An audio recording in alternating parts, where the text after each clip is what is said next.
We're tracking the investigation into an officer-involved shooting in Richmond. Coming up, we'll have team coverage from the scene and hospital where the officer is fighting for his life.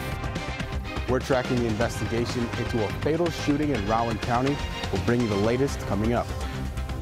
How the search for the perfect photograph connected this mother with a known software thief. That story coming up.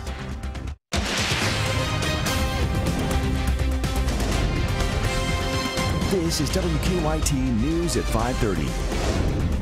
Good evening to you. A Richmond police officer is fighting for his life tonight. State police say Officer Daniel Ellis was shot in the head during a robbery investigation. It all started at a Gulf gas station in Richmond this morning. Police say officers were there investigating an attempted robbery. As part of that investigation, we're told that Officer Ellis went to an apartment on Ballard Drive where he was shot inside an apartment. Police say that another officer with Officer Ellis shot that man.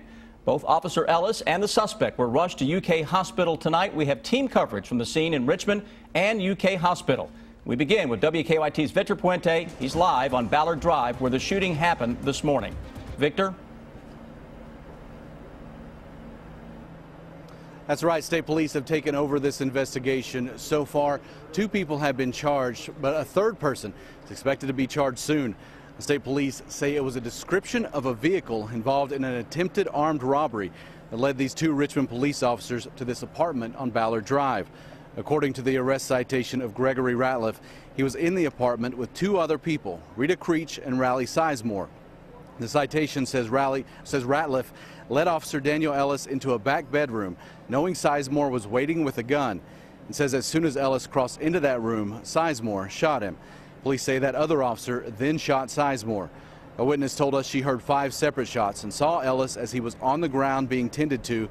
She said his bulletproof vest had been ripped off of him while his fellow officers performed CPR. She says she also saw Creech and Sizemore being arrested. Yeah, I saw him take a lady out into custody, and then they brought a male out. He was covered in blood, and he was face down handcuffed. I really didn't know if he was alive or not.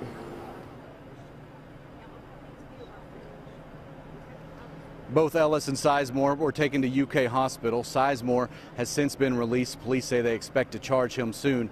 Rita Creech was charged with robbery. Gregory Ratliff has been charged with complicity to attempted murder of a police officer. Live in Richmond, Victor Puente, WKYT.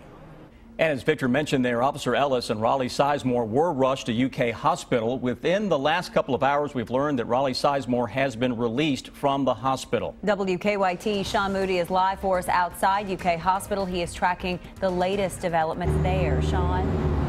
Good evening, Amber and Sam. We know that Raleigh Sizemore, the man who police say shot Officer Daniel Ellis, was released from UK Hospital not too long ago. What we don't know right now is where he was taken or how Officer Ellis is doing. There are a lot of officers inside UK Hospital right now supporting each other. Both Ellis and Sizemore were rushed here to UK Hospital around 11 o'clock this morning. State police told us he had a life-threatening injury, but we haven't heard anything about his condition since he was brought in then. All day long, police officers from Lexington Police, UK Police, State Police, and the Fayette County Sheriff's Office have been coming in and out, as well as, of course, as Richmond Police. They're gathering inside the hospital, hoping to hear some good news. It's very quiet, a lot of hung heads. There's a lot of crying. I mean, people just concerned, hoping for the best. It's very nice to have all the support.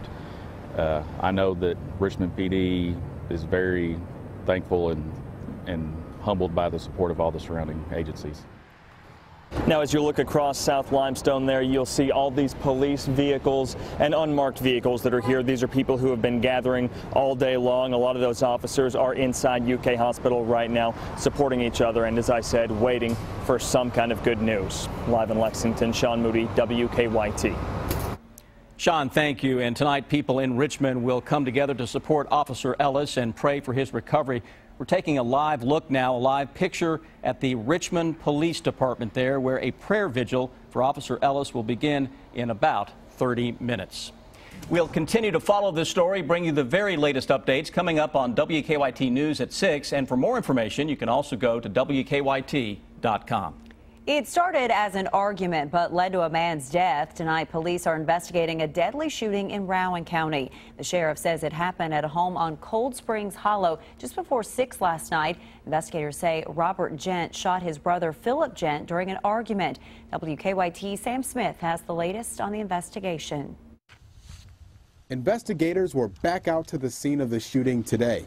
They say last night, Philip Gent was shot and killed by his brother Robert after an argument. There'd been some issues over some property, some family property on whose property it was.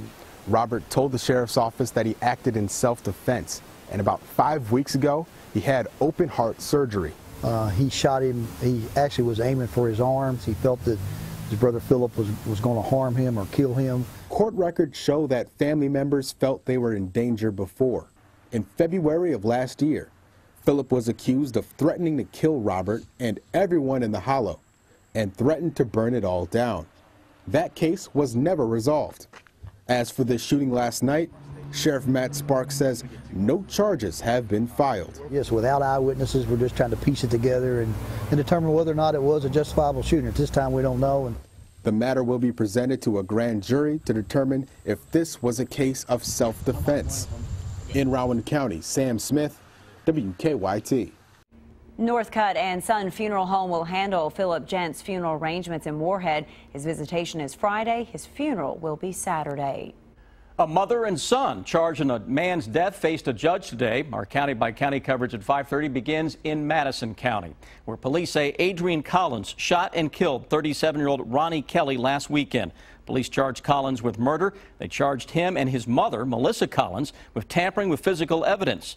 Both pled not guilty to the charges in court today. Police believe that Adrian and his mother tried to hide the gun after the shooting.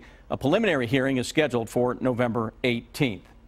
And in Anderson County, a jury convicts a man who fired shots at police. The Anderson News reports the jury convicted Timothy Nutgrass of attempted manslaughter and wanton endangerment. Police say Nutgrass fired shots at them when they were called to his home in March of last year. He later tried to leave in a car and crashed into an Anderson County Sheriff's cruiser. The jury recommended a 20-year sentence. Nutgrass will be sentenced later this year. This pattern of beautiful fall weather is coming to an end, so enjoy one more day of warm temperatures. Chief Meteorologist Chris Bailey is tracking some changes for us in the forecast.